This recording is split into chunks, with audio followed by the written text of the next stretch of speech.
저자는 북미 협상이 ICBM은 폐기되지만 핵 보유는 유지되는 것으로 결론을 예측합니다. 2022년까지는 경제 불황으로 한국과 중국 기업들이 연쇄로 위기를 맞고 한국은 제조업 공동화 위기를 맞습니다. 세계적인 금리 인상 속에 부동산은 거래 절벽으로 연착륙하게 됩니다. 그 이후엔 경제 호황기가 오는데 한국의 부동산 가격은 정상화되고 중국 부동산은 양적 완화로 버블이 재시작될 것이라 합니다. 그리고 베이비 부머들이 은퇴함으로써 밀레니얼들의 창업전쟁이 시작된다고 합니다. 책 앞으로 5년 미중전쟁 시나리오 2018년 6월 출간된 미래 예측서로 저자는 매년 신간으로 정보를 업데이트합니다. 저자는 미래학자 겸 목사 최윤식으로 2013년 베스트셀러 대담한 미래, 한국교회 미래지도 2권으로 유명합니다. 매년 미래서적과 교회서적을 다작하는데 팬층이 두터워서 모든 책이 최소 한 주에서 2주간 베스트셀러에 오르곤 합니다. 저자는 미중전쟁을 3가지 갈래로 보고 역사적으로 반복되는 일이라고 지적합니다. 또한 미국 트럼프의 북한 중국과의 협상 방향을 예측합니다. 저자는 현재를 4차 석유전쟁으로 정의합니다. 1차 전쟁은 미국 록펠러의 천하통일, 하지만 반독점법으로 7개 회사로 쪼개집니다. 2차 전쟁은 미국이 저유가로 세계가 석유에 의존하도록 만든 것입니다. 3차 전쟁은 중동의 반격으로 고유가로 미국을, 저유가로 소련을 위협합니다. 이번 4차 전쟁은 4단계로 나눠볼 수 있는데 처음에는 중국을 견제하기 위해 고유가를 만들지만 이는 러시아의 부를 늘려줍니다. 다음으로 러시아를 견제하기 위해 저유가를 만드는데 미국에서 셰일이 등장합니다. 미국의 셰일을 죽이기 위해 중동이 양산해보지만 미국이 결국 버텨내며 승리합니다. 이제 미국도 산유회사의 수익과 저유가를 바라는 국민들이 평형을 이루기 시작합니다. 단기적으로는 박스권이지만 장기적으로는 기술이 발달하므로 점점 저유가가 될 것이라고 예측합니다. 유가는 이와 같은 공급량 외에 정치적인 영향도 받습니다. 신흥국의 경제 위기가 발생하면 달러 가치가 상승해서 유가가 하락하기도 합니다. 미국과 이란의 협상이 잘 풀려 이란의 석유가 시장에 나오거나 베네수엘라가 안정되어 석유가 시장에 나오면 유가가 하락하고 반대로 유가와 달러가 동반 상승할 경우 중동에 불안이 생기기도 합니다.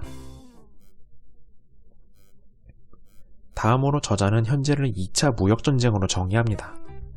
1차는 영국과 중국의 아편전쟁으로 삼각무역이 영국, 미국, 아프리카에서 영국, 청, 인도로 바뀌는 과정이 일어난 전쟁입니다. 2차 전쟁은 2008년 오바마가 시작합니다. 미국이 수입을 멈추자 세계 경제가 위축됩니다. 미국은 자국 자동차를 살리기 위해 리콜 사태를 일으키고 위안화 절상으로써 숨을 돌립니다.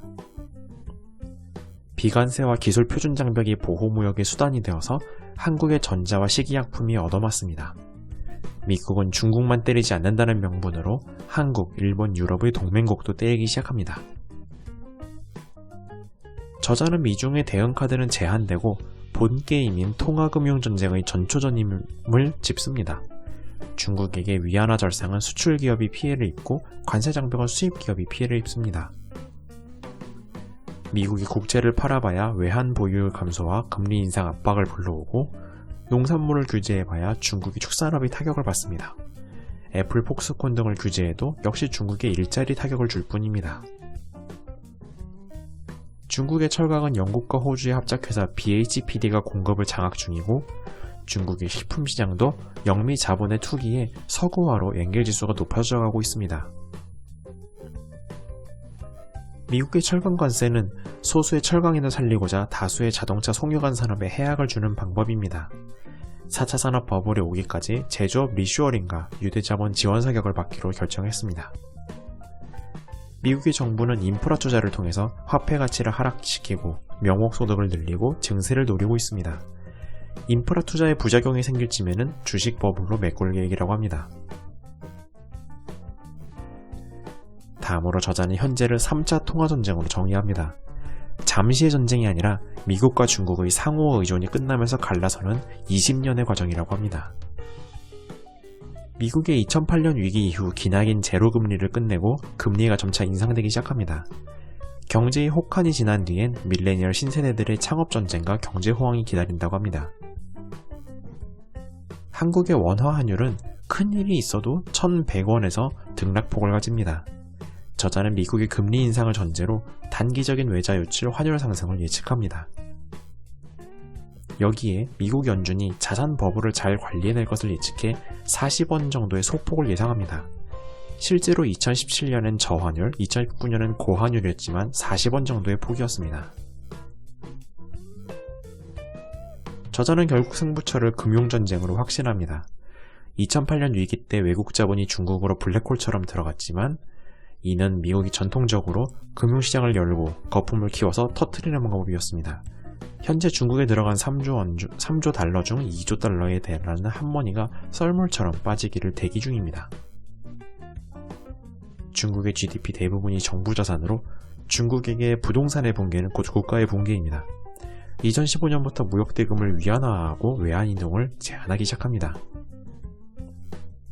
중국은 개방 속도를 조절하여 금을 구매하고 부동산과 주식 환율을 관리하며 은행을 키우고 해외 기업을 인수하고 국유기업을 상장하는 등 내수의 체력을 탄탄히 키우고 있습니다.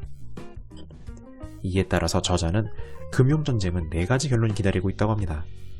첫째로는 90년대 조지 소로스가 아시아를 공격했듯이 버블의 폭파에 성공한 경우입니다. 부채를 쏟아부어서 자산을 붕괴시키고 인구 절벽에 맞물려 중국의 내수를 붕괴시키는 것. 하지만 2014년 총공격에 중국이 방어를 해내자 일단 후퇴한 상태입니다. 두 번째로는 미국의 금리 인상과 트럼프 정부의 실패로 세계가 침체에 빠지는 경우입니다. 세계의 불황이 오면 가장 안전한 자산인 미국 국채로 돈이 쏠리면서 중국의 자산에 손실이 일어나게 됩니다. 다음으론 중국이 개방과 내수 성장의 속도를 성공적으로 조절해서 일본처럼 세계와 분리 고립된 인구 감소 국가로 남는 경우입니다. 마지막으로는 달러의 절하 속도가 너무 빨라져서 중국의 패권이 넘어가는 경우인데 이 경우에 미국은 모라토리엄을 할 것이므로 논외로 치입니다.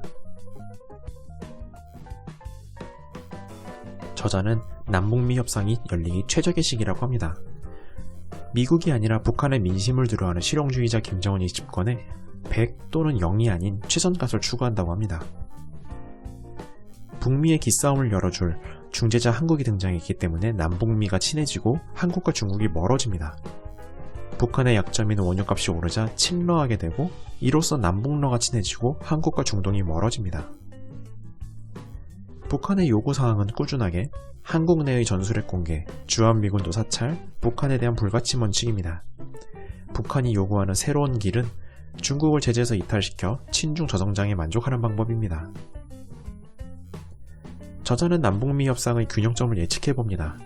미국을 본토를 위협하는 ICBM과 발사되는 폐기되지만 핵 생산 중단과 사찰까지만입니다. 핵 전량의 폐기는 NLL 개방급, 핵 기술까지 폐기는 주한미군 철수나 주북미군 주둔급이라고 합니다. 핵을 보유하되 점진 감축하면서 핵 기술을 보유하되 동결하는 결론으로 저자는 예측합니다. 김정은의 장기 집권을 통한 북한 개발 독재 시대가 열렸습니다.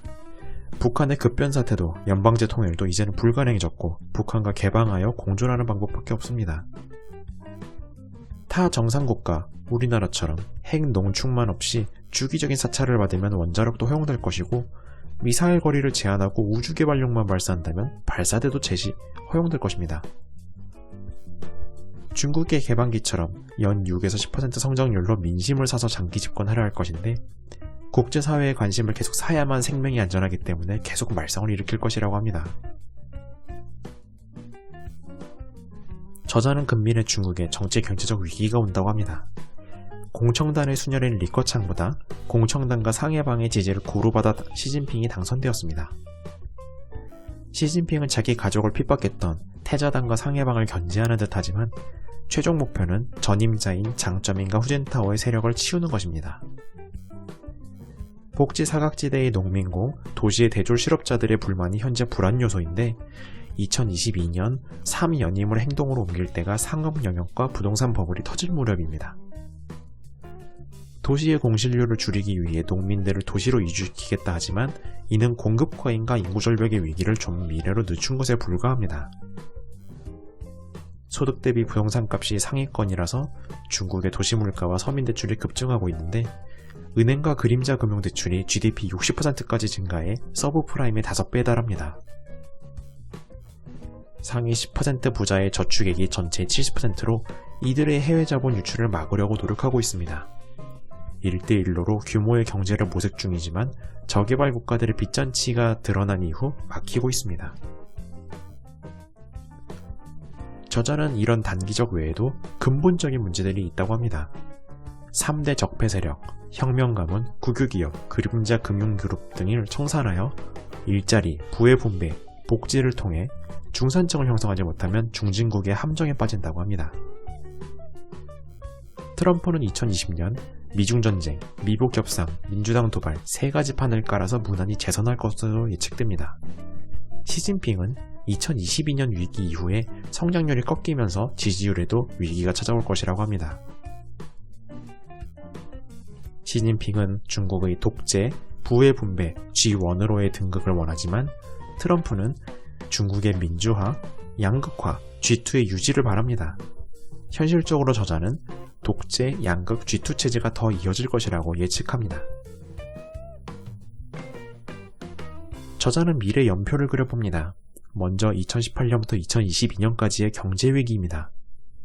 미국 연준은 2020년까지 3%의 기준금리를 만들고 자산을 축소할 것이라고 합니다. 유럽은행은 2019년까지의 디플레를 끝내고 2020년엔 금리 인상을 시작할 것이라고 합니다. 미국과 유럽의 주식시장에 금리에 따라 대규모 조정이 있을 것이라고 합니다. 중국은행은 금리를 인하하다가 자산시장이 충격을 받을 것이고 일본은행은 양적 완화를 마치고 금리 인상을 시작할 것이라고 합니다. 한국은행은 부동산의 거래 절벽, 좀비 중소기업 문제를 해결한 뒤 2020년 총선 뒤에는 미국의 금리를 쫓아서 인상을 시작해 2023년까지 경제가 어려울 것이라고 합니다. 미중 무역전쟁은 2018년부터 2020년 초, 미중 금융전쟁은 2020년부터 2022년 말까지라고 합니다. LG, 삼성, 현차가 차례로 위기를 겪은 뒤 중국의 기업들에도 위기가 발생할 것이라고 합니다. 그 뒤에는 경제 호황기라고 예측합니다. 한국의 부동산 가격이 연착륙하고 중국도 위기 탈출을 한 뒤 양적 완화에 부동산 버블이 있을 것이라고 예측합니다. 세계의 전후 베이비 부모 세대들이 대거 은퇴하고 똑똑한 밀레니얼들로 세대가 교체될 것입니다. 미국과 중국의 신산업 창업 전쟁에 돌입하면서 원자재 가격이 오를 것을 예측합니다. 저자는 미국의 금리를 내리는 시나리오 2도 있음을 말합니다. 2% 이상으로 올리지 않고 금리를 내리기 시작한다면 세계 경제는 대침체에 돌입할 것이라고 합니다. 3%에서 지속하지 않고 금리를 내린다면 경제의 버블이 확대될 것인데 트럼프의 대통령 1차 임기는 2020년까지, 파월의 연준 의장 임기는 2021년까지입니다.